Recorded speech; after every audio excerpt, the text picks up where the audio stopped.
He stole the position that should have been mine, then called me the shadow. Fine. I'd show him exactly how a shadow could eclipse an entire career. When they escorted him out of the building that Thursday morning, his face frozen in shock, everyone wondered how it happened. Only I knew the truth, that his downfall began with a single Google Drive folder no one thought to check.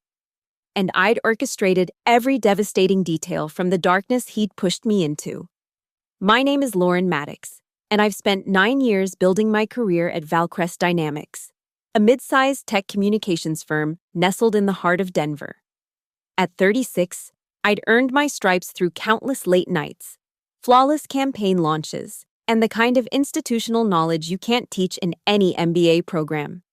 I knew every client's quirks, every system's workaround, every unspoken rule that kept our department running smoothly. The morning everything changed started like any other.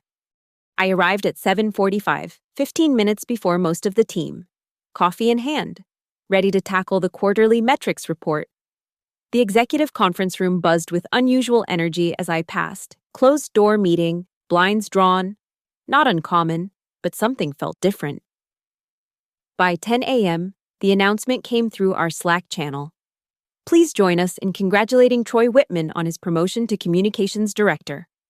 My stomach dropped. The position I'd been working toward, the natural next step after 9 years of dedication, had gone to someone who'd been here barely 2 years. Troy Whitman. Even his name tasted bitter.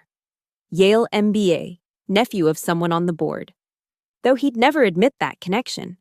He'd swagger through the office in his tailored suits, treating the rest of us like we were extras in his personal success story. While I'd been building relationships and refining processes, he'd been having drinks with the C-suite and taking credit for team victories he'd barely contributed to. The congratulatory messages flooded in. I forced myself to type one too.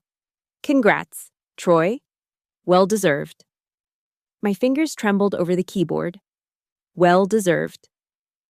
The man who once asked me to explain what internal communications actually meant, who'd confused our CRM with our project management system just last month. Lauren! Troy's voice boomed across the open floor plan. He approached my desk with that practiced smile, the one that never quite reached his eyes. Thanks for the support. I'm going to need your expertise during this transition. You've been here the longest. You're like the department's institutional memory. Institutional memory. Not leader, not strategist, memory. Like I was some outdated filing system. I'm counting on you to keep things running smoothly while I focus on the big picture, he continued, leaning against my desk. You're so good with the details, the little things, that's where you really shine. The little things, 9 years reduced to the little things. I maintained my professional smile, the one I'd perfected during countless difficult client calls. Of course, Troy, whatever the team needs. He clapped me on the shoulder, a gesture that made my skin crawl, and strode away, already pulling out his phone to accept more congratulations. I watched him go, my reflection caught in my dark monitor screen. The shadow, he'd later call me. He had no idea how prophetic that would be. The first month under Troy's leadership felt like death by 1,000 cuts. It started subtly, my name missing from meeting invites I'd attended for years. Must have been an oversight, Troy would say with that plastic smile. But since you're so busy with the day-to-day operations, I didn't want to pull you away from your important work. Important work. Like reformatting his poorly written presentations at 6 p.m. because he'd forgotten to review them before sending to clients. Like cleaning up the communication disasters he created by promising deliverables our team couldn't possibly meet. I became his invisible safety net, catching his mistakes before they could damage the department's reputation I'd helped build. The weekly strategy meetings were the worst. I'd prepare comprehensive briefs, analyzing market trends and competitor movements, only to watch Troy present my insights as his own. I've been thinking, he'd begin, then proceed to recite my recommendations verbatim. The first time, I assumed he'd acknowledge my contribution. By the third time, I understood the game. Great insight about the pharmaceutical sector's shift to video content. Our CEO Patricia praised him during one meeting. I'd spent 2 weeks researching that trend. interviewing contacts, building a presentation that Troy had demanded just for background. Now he basked in the approval while I took notes in the corner, the invisible secretary to my own ideas. The emails started next, subtle undermining disguised as concern. Just wanted to loop everyone in. Lauren seemed a bit overwhelmed with the Morrison account today. I've reassigned it to ensure we maintain our quality standards. I'd handled Morrison flawlessly for 3 years. Troy had spoken to them once, botched their CEO's name, and somehow I was the liability. My colleagues began treating me differently. Conversations stopped when I approached. Meeting rooms would mysteriously be already booked when I tried to schedule team discussions. Even Janice from accounting, who'd attended my birthday lunch every year, started avoiding eye contact in the halls. The breaking point came during the quarterly review. I sat in the executive conference room, watching Troy fumble through metrics I'd compiled, misrepresenting data to make his first quarter look more successful than it was. When Patricia asked about the discrepancy in client retention numbers, Troy didn't miss a beat. "I'll need to review that with Lauren," he said smoothly. "She handles those reports, and I've noticed some inconsistencies in her work lately. Nothing major, but..." He trailed off, letting the implication hang in the air like poison. My face burned. I'd sent him those numbers with detailed documentation. The inconsistency was his own editing, inflating success metrics by counting prospective clients as confirmed contracts. "Lauren?" Patricia turned to me, her expression concerned. "Is there an issue with your reporting?" 20 pairs of eyes fixed on me. Troy leaned back in his chair, fingers steepled, waiting. This was his masterstroke, publicly questioning my competence in front of the entire leadership team. "I can pull up the original reports," I managed, my voice steady despite the rage boiling inside me. "With the audit trail showing all modifications." "That won't be necessary," Troy interjected quickly. "I'll handle it. We don't need to waste everyone's time with administrative details." He shot me a look that was pure warning. Lauren's been under a lot of pressure lately. We all make mistakes. The meeting continued, but I heard nothing else. My career, my reputation, my 9 years of pristine work, all being casually destroyed by a man who couldn't even spell synergy correctly in his own emails. That night, I sat in my home office until 3 a.m., staring at my resignation letter. 2 paragraphs of professional courtesy that felt like surrender. My cursor hovered over the send button as tears of frustration blurred my vision. This wasn't fair. This wasn't right. But what could I do? Troy had the connections, the title, the power to reshape reality. I closed the laptop without sending it. If he wanted to paint me as incompetent, overwhelmed, a disappointment, fine. But I wouldn't make it easy for him.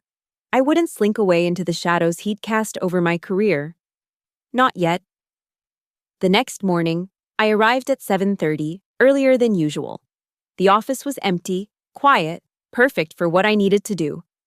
I opened a new browser window, created a fresh Google Drive account under my personal email, and started a folder simply labeled Documentation. If Troy wanted to play games with the truth, I'd make sure I had receipts for every move. The documentation folder became my secret weapon. Every morning, I'd arrive early to upload evidence, emails where Troy claimed my work, meeting recordings where he contradicted himself, screenshots of reports before and after his edits. What started as self-preservation evolved into something more, a meticulous map of his deceptions. The pattern was clear once I started looking. Troy wasn't just stealing credit. He was systematically manipulating our department's metrics. Client satisfaction scores inflated by excluding negative feedback.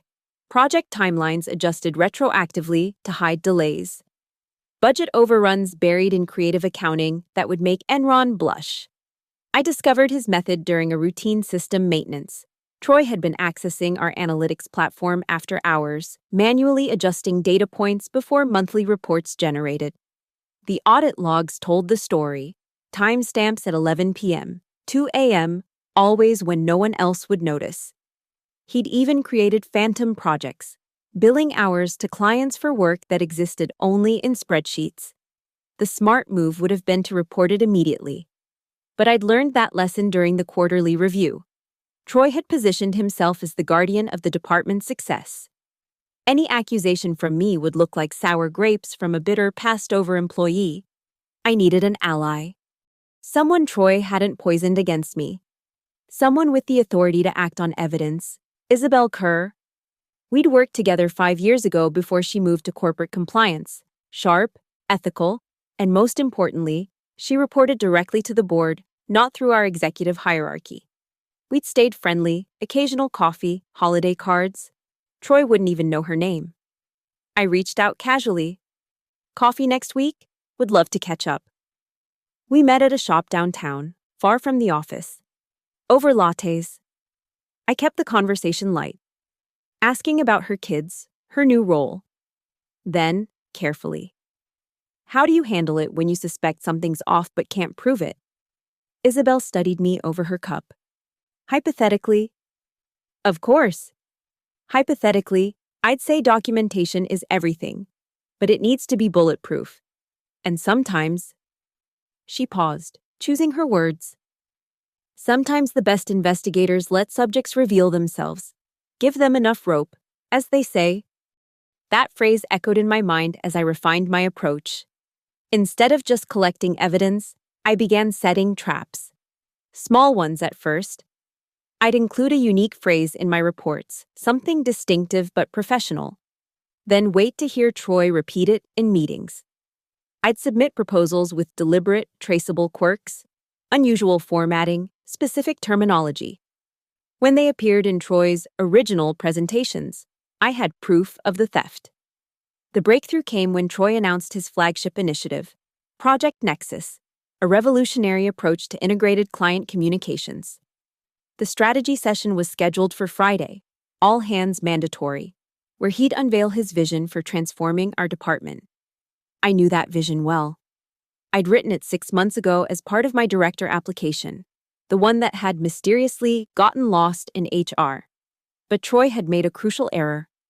He'd lifted my proposal wholesale, including the projected metrics based on our current client base. Our client base from 6 months ago. 3 major clients had left since then. 2 others had significantly reduced their contracts. The projections Troy was about to present to the executive team were fantasy, based on revenue we no longer had. I updated the client database Thursday night, making sure the current numbers were accurate, time-stamped, and locked. Then I created a special report, one that looked routine but would automatically email to all stakeholders Friday morning, just hours before Troy's presentation. Q3 Client Status Update for Review. Dry, boring. The kind of email executives skim and forget. Except this one contained every current contract, every lost client, every reduced engagement, with helpful comparison charts to previous quarters. Data Troy should have reviewed but hadn't, because he was too busy stealing my old proposal to notice the ground had shifted beneath his feet. I also did something else. I shared my documentation folder with Isabel, along with a simple note. That hypothetical situation we discussed? It's becoming less hypothetical. I think someone should know, just in case. Friday arrived gray and drizzling, fitting weather for an execution. I dressed carefully, my best suit, the one I'd worn to my director interview. If today went as planned, I wanted to look the part of a professional, not a vengeful employee. As I entered the building, my phone buzzed. Isabel. Reviewing your files, very thorough, stand by. The game was in motion, Troy just didn't know it yet. Project Nexus became my masterpiece of strategic misdirection. As Troy prepared for his grand presentation, I played the perfect supporting role, helpful, eager, completely unthreatening. When he asked for the latest marketing analytics, I provided them promptly, burying the most damning information in appendices I knew he'd never read. "Lauren, you're a lifesaver," he said Thursday afternoon, grabbing the files without looking up from his phone. "Make sure the conference room's set up tomorrow. The works, fresh flowers, the good coffee. This is going to change everything." It would, just not how he imagined. The client status report auto-sent at 7 a.m. Friday, while Troy was probably still practicing his speech in the mirror. By 8:30, emails started flying. Patricia's assistant called an emergency meeting for 9 a.m. Troy, arriving at 8:45 in his most expensive suit, looked confused by the sudden schedule change. "Small fire to put out before your presentation," Patricia explained tersely. "We need to discuss the Fletcher Industries situation." Fletcher Industries, our second largest client, whose departure Troy had somehow forgotten to mention in any leadership meeting. The client status report had helpfully highlighted their contract termination in bold red. I took my usual seat in the corner, notebook ready, invisible as always. Troy's face cycled through confusion, recognition, and barely controlled panic as Patricia grilled him about the missing revenue. "This is obviously an error," he stammered. "Lauren handles these reports." "The report's accurate," I interjected quietly. "Fletcher terminated 60 days ago. It's in the CRM notes, the email chains, and the financial forecasts I submitted last month." Troy's glare could have melted steel. "Those forecasts must not have reached my desk." "I CC'd you on all correspondence," I continued, maintaining perfect professional calm. "Would you like me to pull up the email receipts?" Patricia's expression darkened. "Troy, you've been reporting Fletcher's revenue in your projections for Project Nexus. Are you telling me you're launching a major initiative based on phantom income?" The room fell silent. Troy's master plan, my stolen proposal, suddenly looked like either gross incompetence or deliberate deception. Neither option was good. "Let's table Nexus until we sort this out," Patricia decided. "Troy, I need a full audit of your departmental metrics by Monday." The meeting disbanded, but the damage was spreading. By lunch, whispers filled the office. Troy's carefully crafted image of competence was cracking, and I hadn't even played my best cards yet. That afternoon, I executed Phase 2. I approached Troy with a peace offering, a preliminary audit I'd prepared to help him meet Patricia's deadline. "I know things got tense this morning," I said, placing a thick folder on his desk. "But we're a team. This should help you identify any other discrepancies before Monday." Troy grabbed it eagerly, too desperate to question my sudden helpfulness. Inside was a comprehensive review of every metric he'd reported, with helpful annotations showing where numbers had been adjusted. It was completely accurate, thoroughly documented, and absolutely damning if anyone compared it to his official reports. But here was the trap. I'd included one fabricated client, Meridian Tech, a company that didn't exist. I'd woven them through the data subtly, attributing just enough revenue to matter but not enough to raise immediate flags. If Troy was actually reviewing the work, he'd catch it. If he just submitted my audit as his own, he'd be claiming revenue from a fictional client. Meanwhile, Isabel was working her own angles. She'd initiated a routine compliance review of all departments, starting, coincidentally, with ours. Troy, scrambling to prepare for Patricia's deadline, didn't notice the compliance team's quiet requests for system access logs and email archives. Sunday night, I received a text from an unknown number. "Your Meridian Tech creative is inspired." IK. Monday's audit meeting was scheduled for 2 p.m. Troy arrived looking haggard but confident, my folder tucked under his arm.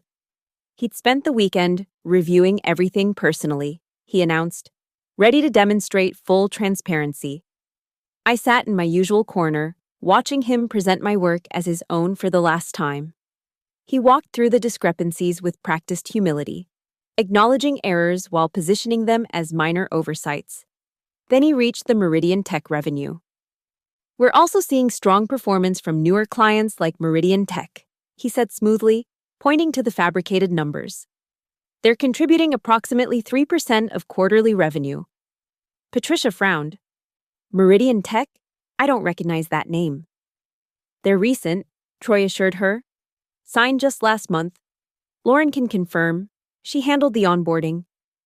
Every eye turned to me. This was the moment I'd orchestrated, the trap finally springing shut. I opened my mouth to respond, but before I could speak, Isabel Kerr entered the room. Sorry to interrupt, she said, though her timing was clearly intentional.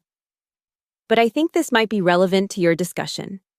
Isabel placed a manila folder on the conference table with deliberate precision. Our compliance review has uncovered some concerning patterns in the communications department. I believe we need to address these immediately. Troy's confident facade cracked. Compliance review? I wasn't informed. It's routine, Isabel said coolly. Though what we found is anything but. She opened the folder, revealing printed screenshots I recognized from my documentation folder, plus new material her team had uncovered. Mr. Whitman, can you explain why system logs show you accessing the analytics platform outside of business hours, specifically to modify historical data? The room temperature seemed to drop 10 degrees. Patricia's eyes narrowed as she leaned forward, studying the evidence. I was working late, reviewing reports. Reviewing or altering. Isabel produced a series of before and after screenshots. These show client satisfaction scores changed from 72% to 89%. Project deadlines retroactively extended. Budget overruns reassigned to different quarters. 37 instances over the past 4 months. Troy's mouth opened and closed like a landed fish. This is clearly a misunderstanding. Lauren has access to these systems too. Ms. Maddox's access logs show no after-hours activity, Isabel continued. In fact, her last modification to any report was to lock the client database last Thursday night, ensuring data integrity for this audit. She paused, letting that sink in. Speaking of which, Mr. Whitman, could you tell us more about Meridian Tech? The color drained from Troy's face as he realized the depth of his mistake. He looked at me, and I saw the moment he understood. I'd orchestrated everything. I may have confused them with another client, he stammered. You just told us they contribute 3% of quarterly revenue. Patricia's voice was ice. That's nearly $500,000. Are you saying you invented $500,000 in revenue? He didn't invent it. I spoke for the first time, my voice steady. I did. Meridian Tech doesn't exist. I included them in the preliminary audit I prepared to help Troy meet your deadline. If he'd actually reviewed the work instead of presenting it as his own, he would have caught it. The silence was deafening. Troy's expression cycled through shock, rage, and finally desperate calculation. You set me up, he accused. This is entrapment, corporate sabotage. Is it? Isabel asked mildly. Ms. Maddox prepared a document with a deliberate error to test whether you were reviewing work you claimed as your own. You not only failed to catch it, but presented fictional revenue to executive leadership. That's not sabotage. Mr. Whitman, that's fraud. Patricia stood slowly, her face a mask of controlled fury. Troy, you're suspended immediately pending a full investigation. Security will escort you to clear your desk. Do not access any company systems or contact any clients. This is insane. Troy's carefully cultivated composure finally shattered. You're going to believe her? She's bitter about the promotion, obviously unstable. The evidence speaks for itself. Patricia cut him off. She turned to me. Lauren, I owe you an apology. It appears we've been blind to what was happening in this department. I kept my expression neutral, professional. Inside, my heart was racing. I just wanted to protect the integrity of our work. As security arrived, Troy made one last desperate attempt. Check her drives. She's been collecting files, planning this for months. Yes, she has. Isabel confirmed. Ms. Maddox documented a pattern of ethical violations and reported them through proper channels. That's not conspiracy. Mr. Whitman, that's whistleblowing. They led him out as the entire office watched through the glass conference room walls. Troy Whitman, the golden boy with the Yale MBA and board connections, escorted from the building like a common thief. Which, I supposed, he'd been stealing credit, manipulating data, and defrauding the company for months. The emergency all-hands meeting that afternoon was brief. Patricia announced Troy's suspension, appointed Sarah Chen as interim director. and promised a thorough review of departmental practices. She also made a point of publicly thanking me for my integrity and attention to detail in bringing these issues to light. I accepted the praise graciously, already knowing I'd decline any offer to take Troy's position. I didn't need his title. I'd proven something far more valuable, that shadows could indeed eclipse the brightest stars, if they were patient enough. As I returned to my desk, my phone buzzed with a message from Isabel. Expertly played, coffee next week to debrief. I smiled, typing back, absolutely. My treat. The Meridian Tech Gambit had worked perfectly. But it was just the crescendo of a symphony I'd been conducting for months. Troy had given me all the instruments I needed, his arrogance, his laziness, his certainty that someone like me could never touch someone like him. He'd called me the Shadow. He'd been right. And in the end, shadows were exactly what swallowed him whole. The news of Troy's termination came Thursday morning via a brief company-wide email from HR. Effective immediately. Troy Whitman is no longer employed by Valcrest Dynamics. We thank him for his contributions and wish him well in his future endeavors. Corporate speak for, we fired him for cause, and he'll be lucky to get a job managing a food truck. I learned the details from Isabel over coffee that afternoon. The investigation had uncovered more than even I'd documented. Expense report fraud, kickbacks from vendors, even an attempt to poach clients for a competing firm he was secretly founding. Your documentation was the thread that unraveled everything, she told me, stirring her latte thoughtfully. But Troy's hubris did most of the work. When we confronted him with evidence, he tried to delete files from his company laptop. He didn't realize we'd already made forensic copies. Rookie mistake, I murmured, sipping my coffee. Isabel studied me with sharp eyes. You knew he'd panic and make it worse, didn't you? I didn't answer directly. People under pressure tend to reveal their true character. The aftermath rippled through the office like aftershocks. Those who'd aligned themselves with Troy suddenly found reasons to stop by my desk, eager to mention how they'd always respected my work and never really trusted that guy. I accepted their revisionist history with polite smiles, filing away the names of those who'd been quickest to turn on me. Patricia called me into her office that Friday. The executive suite felt different now, less intimidating, more just another workspace where decisions got made. Lauren, I want to offer you the director position, she said without preamble. You've clearly been doing the work already, and this department needs stable leadership. I'd rehearsed this moment, knowing it would come. I'm honored, Patricia, but I need to decline. Her eyebrows rose. May I ask why? Because I've accepted a position elsewhere, I replied calmly. Meridian Consulting Group, they're real, by the way, approached me last month, Senior Vice President of Strategic Communications. I start in 3 weeks. The irony wasn't lost on either of us. While Troy had been playing politics, I'd been quietly interviewing, using my lunch hours and PTO for video calls with recruiters. The Meridian Tech Trap had been named after my future employer, a private joke I'd savored while setting it. That's a significant loss for us, Patricia admitted. Is there anything we can do to change your mind? Respectfully, no. Sometimes a clean break is best for everyone. She nodded slowly, understanding more than I'd said. We'll miss your institutional knowledge, your attention to detail, your integrity. All the things Troy had dismissed as little things. Now they knew better. My last 2 weeks passed in a blur of transition meetings and documentation handoffs. I trained Sarah Reeves, the interim director who'd replaced Troy, making sure she had everything she needed to succeed. Unlike Troy, she actually listened, took notes, and asked intelligent questions. The farewell party was subdued but genuine.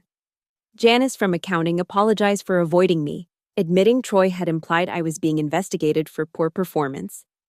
Others shared similar stories, lies Troy had spread to isolate me, to make me seem unstable and unreliable. I should have known better, Mark from design said, shaking his head. You've been nothing but professional for 9 years. Then suddenly you're supposedly falling apart? It didn't add up. But they'd believed it anyway. That was the lesson I'd learned, how quickly reputation could be destroyed by someone with power and no scruples, and how thoroughly it could be restored with patience and evidence. On my last day, I arrived early one final time. The office was quiet, peaceful. I sat at my desk, looking at the space where I'd spent nearly a decade building a career. Every success, every late night, every small victory that Troy had tried to erase. I opened my personal laptop and logged into the documentation folder one last time. Hundreds of files, thousands of hours of evidence, all meticulously organized. My masterpiece of defensive strategy. With a few clicks, I selected everything and hit delete. Empty trash permanently? The system asked. I clicked yes without hesitation. The evidence had served its purpose. Troy was gone, his reputation destroyed by his own actions. I was moving on to bigger things. The folder labeled Plan T disappeared into digital oblivion, taking with it months of anger, frustration, and careful planning. As I packed my desk, I found the notepad from that awful quarterly review where Troy had publicly humiliated me. I'd written one phrase over and over during his attack. The best revenge is massive success. I'd gotten something better, justice served cold. With a side of poetic irony, Troy had created his own shadow, and in the end, it had swallowed him whole. I left the building at noon, cardboard box in hand, head high, no looking back, no second thoughts. Behind me, Valcrest dynamics would continue, probably stronger without Troy's toxic influence. Ahead lay Meridian Consulting and a salary that made my old director dreams look quaint. The security guard wished me luck as I turned in my badge. Heard you're going places, Ms. Maddox. I always was, I replied. Some people just took longer to notice. The glass doors closed behind me with a soft whisper. Somewhere in the city, Troy Whitman was updating his resume, trying to explain why his meteoric rise had ended in disgrace. His references would be carefully neutral, his achievements suddenly hard to verify. He'd called me the shadow once. He'd been right. But shadows only exist where there's light, and I was finally stepping into mine. 6 months later, I stood in my corner office at Meridian Consulting, floor-to-ceiling windows framing the Denver skyline. The same city, but a completely different view. My assistant knocked and entered with the morning's agenda. A presentation to the board at 10. Lunch with a Fortune 500 client. Strategy session with my team of 12. The team I'd built, the clients I'd won, the strategies I'd developed without anyone stealing credit or calling them little things. My phone buzzed with a LinkedIn notification. Troy Whitman had viewed my profile, again. The third time this month, I'd heard through the grapevine that he'd landed at a small firm in Boulder, a significant step down, his reputation preceding him like a warning label. The tech communications world was smaller than he'd realized. Word traveled. Bridges burned spectacularly couldn't be rebuilt with a Yale MBA. I didn't block him, let him look. Let him see the announcements of new client wins, the industry recognition, the speaking engagements at conferences where he used to swagger through crowds. Success, as they say, is the best revenge. But justice? That had been pretty satisfying too. A knock interrupted my thoughts. Lauren, the Valcrest team is here for the consulting briefing. Ah yes, life's little ironies. Valcrest had hired Meridian to overhaul their internal communications, Patricia's idea. Apparently, she'd specifically requested me as the lead consultant. We need someone who understands our culture, she'd said during our initial call. Someone with integrity.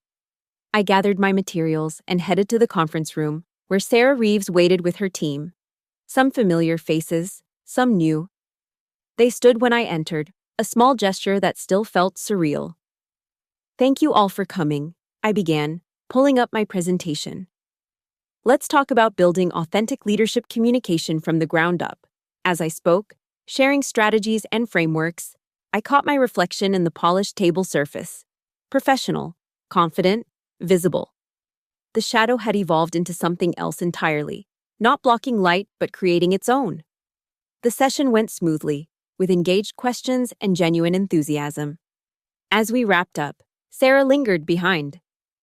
"I have to ask," she said quietly. "Do you ever regret how it ended? The whole Troy situation?" I considered the question. "Do you know what I regret? That it took me so long to realize I was fighting the wrong battle. I spent months documenting his failures when I should have been documenting my own successes somewhere else." "But if you hadn't, someone else would have," I interrupted gently. "People like Troy always self-destruct eventually. They can't help it. The fake numbers, the stolen credit, the lies. It's like building a house on sand. Eventually, the tide comes in." Sarah nodded thoughtfully. "He applied for a position with us last month. In sales?" I kept my expression neutral. "And?" HR flagged his background check. Apparently, we weren't the only company he'd been defrauding. She paused. "Patricia wanted to thank you again. Your documentation helped them build a case. He's facing civil charges now." I felt no satisfaction at this news, just a distant kind of closure. Troy had crafted his own downfall. I'd simply handed him the tools and watched him use them. After Sarah left, I returned to my office and stood at the windows, watching the city pulse with life below. Somewhere out there, Troy was living with the consequences of his choices. Somewhere else, another Lauren was probably suffering under another Troy, feeling invisible and undervalued. I thought about the Google Drive folder I'd deleted. Plan T erased from existence. These days, I kept different files, client wins, team successes, innovations that bore my name from conception to execution. No defensive strategies needed when you're playing offense. My assistant appeared at the door. "Your 2 o'clock called to confirm. Also, there's a young woman here for the internship interview. Says she heard you speak at the Women in Tech conference about standing up for your worth." "Send her in 5 minutes," I said, already knowing I'd mentor her. "Pay it forward. Show her that shadows were just places where light hadn't reached yet." As I prepared for the interview, I glanced one last time at Troy's LinkedIn profile still open on my phone. Senior Sales Associate, the trajectory of a career in freefall. I closed the app and deleted it from my recent history. Some shadows, I'd learned, were better left in the past. The morning I'd cleared out my desk at Valcrest, I'd thought I was ending a chapter. Now I realized I'd been writing a different book entirely. One where the heroine didn't need to hide in shadows or accept little things as her destiny. Troy had been right about one thing, though. I had been the shadow. And shadows, given enough patience and the right angle of light, could eclipse anything. Thank you so much for listening to this story. I'd love to know where you're listening from. Drop a comment below and let's connect. If you enjoyed this tale of workplace justice, please subscribe to the channel and share your own thoughts about office politics and standing up for yourself.